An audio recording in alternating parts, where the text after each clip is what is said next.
Assalamu alaikum wa rahmatullahi wa barakatuh. Bismillahir Rahmanir Rahim. Alhamdulillah wassalatu wassalamu ala Rasulillah wa ala alihi wa ashabihi ajma'een. My brothers and sisters, there is a very, very serious discussion that is happening among the scholars of Islam and even the public regarding the way of bathing, enshrouding and burying a patient who has passed away with the coronavirus COVID-19. I want to highlight something very interesting. Let's not talk about COVID for a moment. Ordinarily, when a Muslim is to pass away, it is the duty of those who remain to bathe the body, to then enshroud it with white pieces of cloth, and then to pray something known as Salatul Janaza, and thereafter to bury the body in the closest Muslim cemetery. So those are, in a nutshell, the rights that we owe the deceased from amongst us. Islam does teach us that if a person were to be killed, or if a person were to die having been shot or wounded by someone in a specific way, and I'm not going to go into the details of the conditions, but under certain circumstances and conditions, the bathing is waived and the shrouding is waived. They would just be the prayer and the burial. So that person is considered shaheed or a martyr. That is when someone is killed or when someone was murdered, etc. And like I said, with certain circumstances and conditions. Let's talk about COVID-19 now. It depends how much we know about the contamination that can be caused by the deceased. Remember, this is something evolving. Even the medical experts are not absolutely certain as to what happens and whether or not it can contaminate those who are alive and to what degree it can contaminate them. So, number one is cremation in Islam is considered totally prohibited. It is considered blasphemous. It is wrong. It is disrespectful. And it is something that must be avoided at any and every cost. That is the issue of cremation. So, as Muslims, we believe we're not allowed to cremate. It is against the honor of humankind. We believe humankind was created from the soil or dust and should be returned into the soil or dust. In the grave, there is a portion that is left blank or open, just filled with oxygen in order to help the decomposure of that particular body back into the soil. The Quran speaks about it in Surah Taha, مِنْهَا خَلَقَنَاكُمْ وَفِيهَا نُعِيدُكُمْ وَمِنْهَا نُخْرِجُكُمْ تَارَةً أُخْرَى. We have created you from the soil. We will return you into it and we will resurrect you from it once again. So cremation should be avoided as far as possible. Then what we need to know is sometimes some of those experts are saying that it is highly contagious even when a person has passed away. So if it really is very contagious, in that particular case, there is permissibility to waive the bathing and the enshrouding.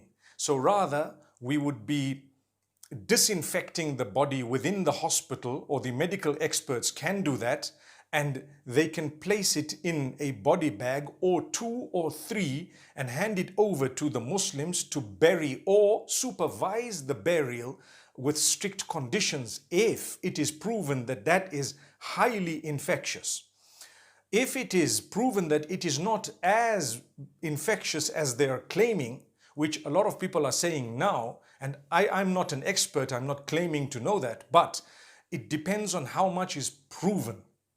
So if it is proven that it is not as infectious as they are saying it is, or that it can be handled with protective clothing, then people should wear the protective clothing to the best of their abilities and try to fulfill the maximum number of rights that need to be fulfilled as a Muslim for this particular deceased person of COVID-19 or coronavirus.